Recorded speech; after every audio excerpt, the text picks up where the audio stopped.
नमस्कार मित्रों, आज हम हनुमान जी के ये 12 नाम के बारे में जानते हैं। हनुमान जी के 12 नाम अत्यंत चमत्कारी और प्रभावशाली माने जाते हैं।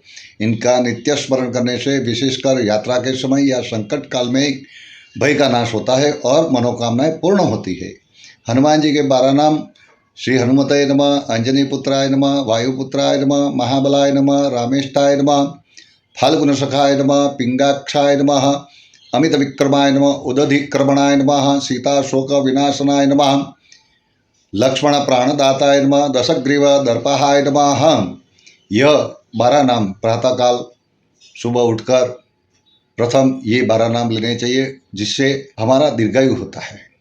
नित्य नियम के समय नाम लेने से इष्ट देव की कृपा प्राप्त होती है। दोपहर में नाम लेने से व्यक्ति धनवान बनता है। संध्या काल के समय ये 12 नाम लेने से पारिवारिक सुख में वृद्धि होती है।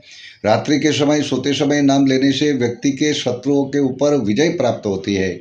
और ये निरंतर नाम लेने से हनुमान जी की कृपा अपने ऊपर रहती है और दसों दिशाओं से अपनी रक्षा होती है। जय बजरंगबली।